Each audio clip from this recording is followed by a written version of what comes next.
Welcome back, ladies and gentlemen. I'm here again this week with my next weekly rant. Today's topic is a little bit more controversial than the previous ones I've used. The topic is child transgenderism or child gender dysphoria, and just my general thoughts on this issue.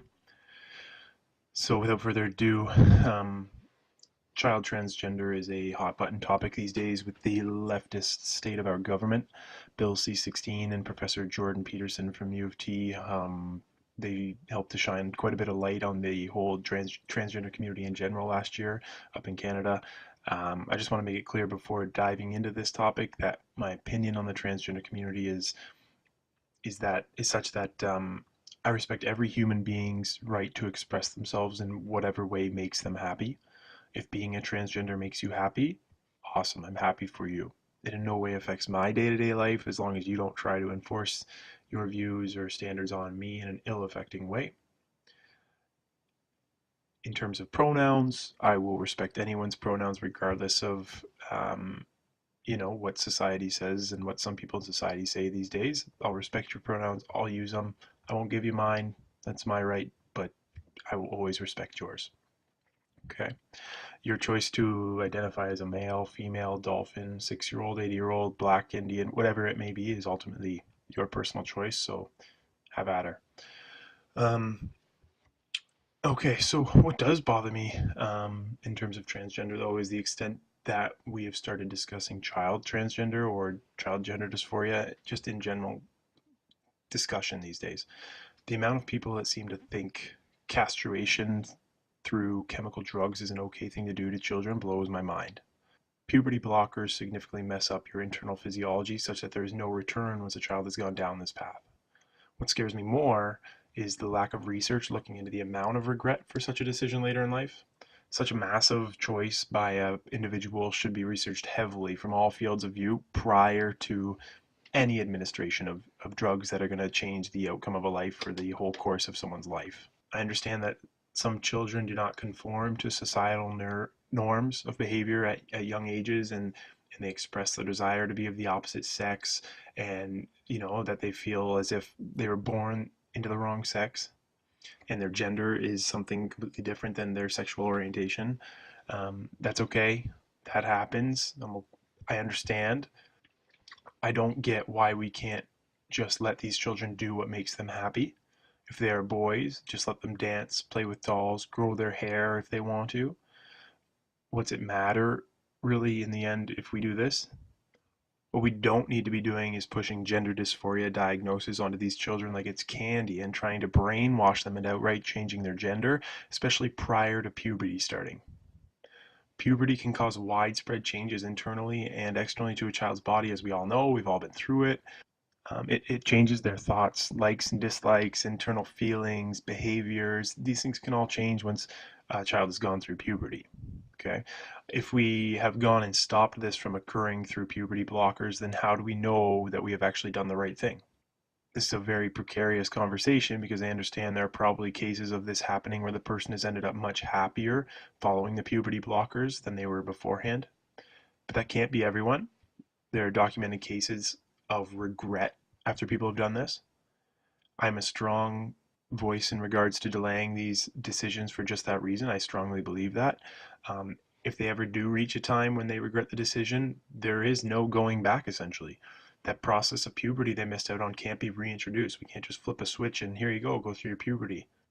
So what I suggest in my arguments is that we can endorse the behaviors of children who genuinely have a form of gender dysphoria, but we should do so in a non-chemical way.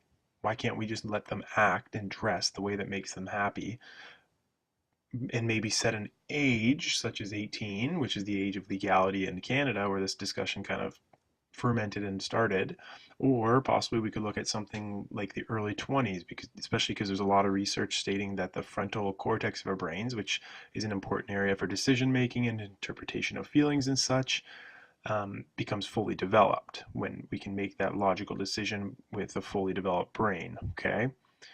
And just, I also argue the drinking age should be pushed back further for that very reason. Okay. It's not just a one-off thing. But anyways, another issue I have with this whole discussion is that Some children push for gender changing surgery themselves and the parents. And yes, there are some questionable surgeons who will perform these surgeries on children. But if a male doesn't go through puberty and they take these puberty blockers, their penis never fully develops, and this actually impacts the depth of the vagina they can have after surgery to reverse or change their sex. Further, if they ever do regret the change and wish to change back, those changes cannot be reversed to the penis. Those nerve endings that were cut and frayed to do this cannot be reconstructed and put back in place for, you know, you to now enjoy as if it had never been the surgery had never been done in the first place. It pretty much becomes a floppy hot dog and or twig if you got puberty blockers at a young age. Okay, so it's just something to keep in mind. Another issue why I kind of stand against this whole idea. And again, I'm not trying to condemn transgenders or take away trans rights in any way. What my ultimate goal is to bring light to some of the issues that don't seem to always get recognized or talked about as much as I feel they should. If a grown adult capable of making life-changing decisions like this decides to be transgender or, change something about themselves, all power to you. I will be one of the first to congratulate you and wish you all the happiness for the rest of your life, and I hope it's what you've done has fulfilled you. But what I don't agree with is pushing young, undeveloped children into similar decisions when they are not at an age where they are capable of recognizing the true and full effects of their decision. Even when parents make the decision for them, I don't think that should be allowed. How can the parents possibly know what the child will be like once they've matured enough and gone through puberty? I firmly believe that this has to be a decision that is made by a capable adult about their own body, not a child, not a parent of the child, as the parent's role should be supporting the child's differences and helping them cope with their feelings. I don't think they should be suppressing these feelings in any way, as that can lead to greater psychological issues. And as I said before, I believe in everyone's right to a freedom of expression. But instead, they should be trying to understand the child's feelings, trying to help them, listen to them, and appreciate that child for who they are, regardless of the circumstances. I would also like to see more research done into the regret numbers for gender change surgeries.